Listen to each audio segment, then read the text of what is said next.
एक माला प्रथम मंत्र की जी ला के कर ले, चाहे 4 बार में कर ले, इसमें स्पीड नहीं खींचे, प्यार ते करे।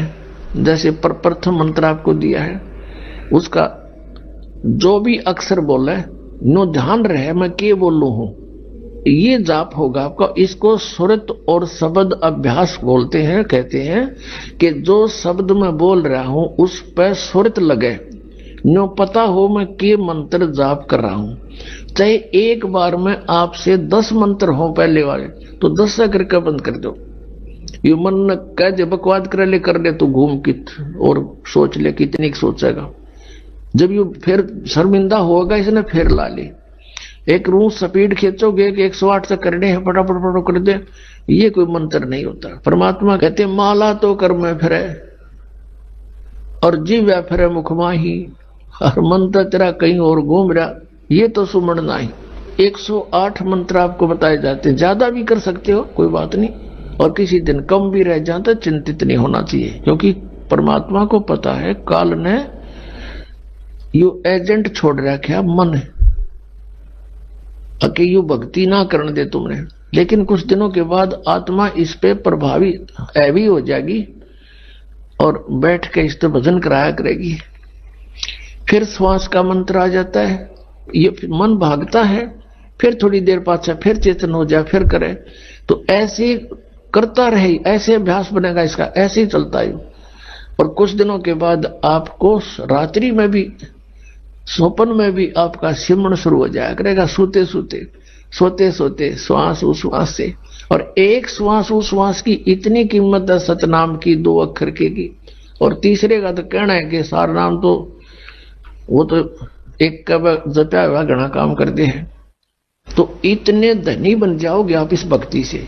ये भक्ति और फिर आशा यहाँ के नहीं रखे, जरा अंत में आपकी इच्छा, किसी बेटे या बेटी में, कार या कोठी में, पोते या पोती में, किसी प्रकार देवता या देवती में, किसी भी सतिथि।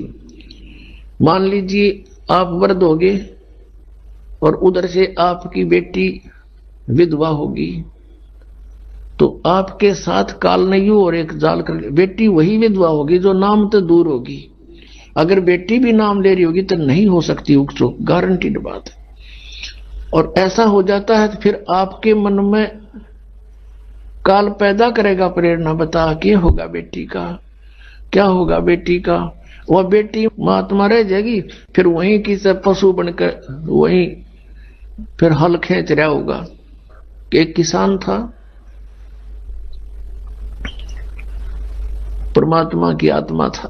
कहते हैं जो जन मेरी शरण है, पुणात्मा आप समझोगे, क्योंकि बालक नहीं बुद्धिमान समाज है आज मानो।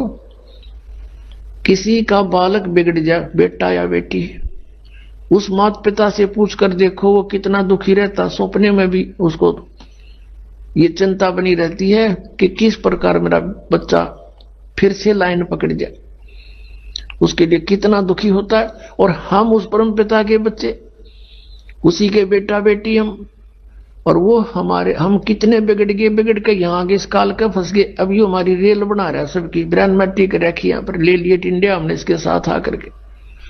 लेकिन वो कहते हैं ना माता पिता बुरे नहीं हो सकते, बेटा बेटी वैसे 100 गलती करते हैं। अब उसी विधान से वो हमारा पीछे फिर रहा है।